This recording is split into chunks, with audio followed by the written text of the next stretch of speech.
Bonjour à toutes et à tous, bienvenue sur Miscom. Encore une fois, meilleurs vœux pour ceux qui arriveraient à le voir, cette vidéo sur la période de janvier. On aborde donc notre première thématique 2023. On a vu les injonctions dans cette notion de date obligatoire. Et aujourd'hui, on rentre un petit peu plus dans le détail sur notre thématique hebdo. Et on voit justement comment identifier les événements incontournables de votre communication et pour votre communication. Si vous voulez comprendre pourquoi je dis ça, je vous invite à voir la vidéo que nous avons eue mardi.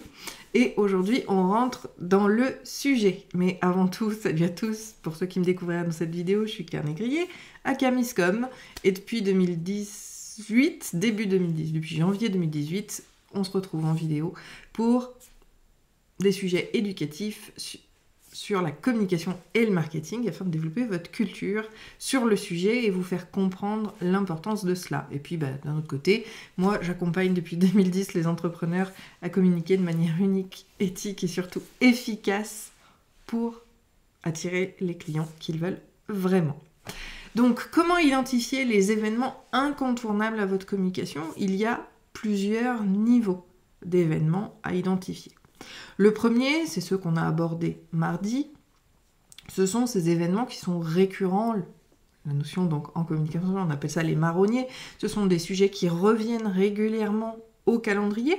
Donc, il y a les événements génériques. Joyeux Noël, bonne année, bonne rentrée, bonnes vacances.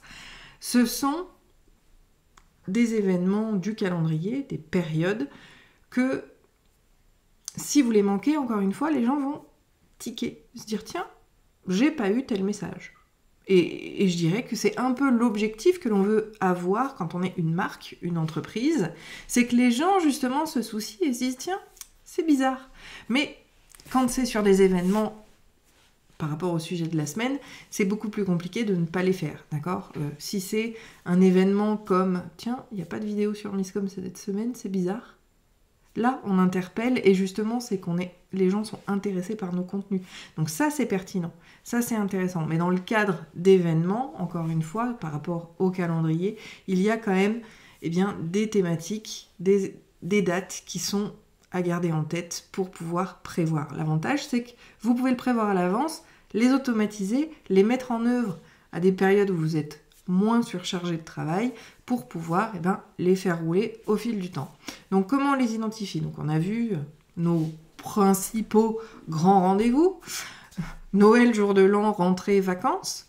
Alors je pense aux grandes vacances, mais selon votre domaine d'activité, il peut y avoir aussi toutes les vacances intermédiaires. Je parle notamment sur la France. Alors, je pense à Aurore au Luxembourg. C'est pareil, vous avez aussi, au niveau des vacances scolaires, des périodes où les gens vont être absents, vont être en vacances, et donc ça fait partie, justement, de ces moments-là où il faut penser à communiquer et à organiser les choses. De la même manière, un peu plus perso, puisqu'on parle de vacances, c'est aussi vos vacances en tant qu'entreprise. Ça fait partie d'un événement du calendrier qu'il faut impérativement préparer. Les connaître à l'avance, prévenir tous les intervenants, on en a déjà parlé d'ailleurs, ça fait partie d'une vidéo, ou même de plusieurs, je vous les remettrai en lien dans la description de celle du jour, où vous devez impérativement informer le monde entier que vous n'êtes pas là, et que vous n'êtes pas disponible pour leur répondre, pour que les gens ne soient pas frustrés, et donc mécontents. Ensuite, par rapport au calendrier, on va reprendre quelque chose de plus positif et de plus festif. Vous avez, on l'a un petit peu abordé mardi aussi, les dates des journées internationales de à peu près toutes les professions aujourd'hui l'ont, cette journée internationale. Alors, je ne crois pas qu'il y ait de journée internationale de la com, quoique, c'est peut-être du marketing, mais vous avez la journée internationale du pain, la journée internationale de la femme, la journée internationale des travailleurs, la journée internationale de la bière, la journée internationale des câlins, la journée internationale des enfants, la journée internationale du TDAH, represent. Toutes ces journées-là, allez trouver celle qui est la vôtre. Et s'il n'y a pas de spécificité, on dézoome. On regarde de manière plus large qu'est-ce qui pourrait correspondre à des dates qui, effectivement, pourraient interpeller vos clients. Alors, on dépasse un petit peu le cadre de l'obligation de communiquer dès lors qu'on dézoome un petit peu, parce que c'est beaucoup plus large et donc moins attendu. Mais là encore, c'est aussi une opportunité de créer un nouveau rendez-vous avec les gens qui vous suivent pour pouvoir interagir avec eux et pourquoi pas obtenir plus de clients. Bien évidemment, il y a les soldes, les périodes des soldes. Donc en France, c'est début février et en juillet pour les soldes d'été. Il ne faut pas les manquer, même si vous n'en faites pas. Et ça, c'est quelque chose de très très important. Même si vous ne faites pas de solde, vous devez communiquer dans cette période-là en utilisant le terme solde, puisque les gens l'attendent. Mais ça peut être justement pourquoi je ne fais pas de solde, éventuellement. Ou de créer des nouveaux produits, des nouveaux rendez-vous, des nouveaux services qui vont peut-être être plus petits, à des tarifs plus attrayants, ou en tout cas plus petits que ceux que vous faites habituellement, pour justement initier, pourquoi pas, de nouvelles relations commerciales. Mais encore une fois, l'objectif commercial n'existe pas en communication, on l'oublie. Donc comment identifier aussi les événements incontournables pour votre communication? C'est de voir un petit peu comment agit votre audience. C'est ultra important. Vous partirez toujours d'elle à chaque fois. Les analyses sont faites sur votre audience, sur vos potentiels clients. Si vous avez des communautés, qu'elles soient sur les réseaux sociaux, qu'elles soient par mail, posez-leur des questions. Toujours. Alors c'est sûr qu'au début on obtient peu de réponses, mais plus on va les éduquer à cela, plus on va leur poser des questions, plus on obtiendra de réponses. Donc commencez dès maintenant à leur poser des petites questions pour que quand vous avez des grosses questions pour vous, pour votre entreprise, pour votre stratégie, vous obteniez des réponses. Posez-leur la question, qu'est-ce qui les intéresse vraiment, quelles sont leurs problématiques du moment. C'est ça aussi, créer des événements pour votre communication, dans votre communication et dans votre environnement. Donc vous allez comme ça prendre toutes les dates qui vont être aussi spécifiques à votre domaine d'activité. J'ai pas trop d'idées là tout de suite, mais par exemple, si vous aimez voyager, si vous êtes un parc d'attractions, vous êtes soumis par exemple au bon vouloir des transports. Oui, je parle de la SNCF. Et avec les grèves, si ça tombe en plein rush, en plein moment de comment vous pouvez venir jusqu'à nous, si vous faites une publicité sur « Venez dans mon parc », alors qu'il n'y a pas de moyen de transport pour arriver jusqu'à vous, ça peut être compliqué. Ou au contraire, parce que vous avez déjà des réservations, encore une fois, la communication, elle peut aller dans plusieurs sens auprès de différentes cibles.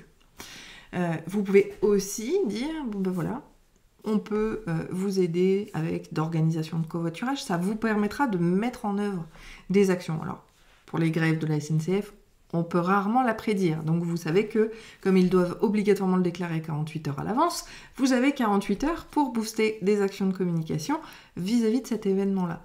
Mais les événements ne sont pas forcément festifs. Ça peut être aussi des événements plus négatifs. Ça peut être aussi des événements plus importants, d'accord ? Ça, on l'apprend pour les agences de com, on est tout à fait au courant qu'on ne fait pas de lancement, ni d'entreprise, ni de produit, ni de promotion en période d'élection. Alors, je dirais que les municipales, c'est un peu moins important, mais quand même, parce que ça prend beaucoup de place dans le paysage, tout ce qui va être à base d'élections municipales, départementales, législatives, présidentielles, bien évidemment, sont des périodes à éviter et sur lesquelles vous allez plutôt rester tranquille sur de l'animation communautaire standard, mais où on ne fera pas justement de lancement. Mais déterminer les événements incontournables, c'est aussi ceux sur lesquels vous ne communiquerez pas et c'est ultra important. Donc pour récapituler, on prend bien évidemment les dates génériques, celles qui vont intéresser tout le monde. On va prendre des dates plus spécifiques à chaque domaine d'activité. Et puis on va prendre aussi les non-dates, donc c'est ces fameuses dates qu'il faudra éviter, parce qu'on sait à peu près quand elles arrivent, parce qu'on a des dates définies, notamment pour les élections présidentielles, sur lesquelles on va se focaliser plutôt sur de la création de contenu par exemple, mais où on ne lancera pas de grandes choses, d'accord ? On ne fera pas de campagne de lancement quel qu'il soit, que ce soit un nouveau support de communication, un nouveau produit, son entreprise. On va attendre que ces moments-là passent pour gagner, encore une fois, en efficacité dans sa communication. Je pense avoir fait le tour de tout cela. Si jamais il me revenait d'autres idées, je vous les mettrai en commentaire de cette vidéo. Si vous avez vous-même des expériences à partager, des idées, des réflexions, qui ne me viennent pas forcément sur le coup de l'enregistrement. Je vous invite là encore à échanger en commentaire et on se retrouve demain sur le groupe des entrepreneurs ambitieux et mardi pour une nouvelle vidéo. Encore une fois, meilleurs vœux. Et puis, l'action du jour et l'action vis-à-vis de cette vidéo, quel que soit le moment où vous la regardiez, c'est d'identifier justement les moments incontournables pour votre entreprise. À la prochaine. Ciao.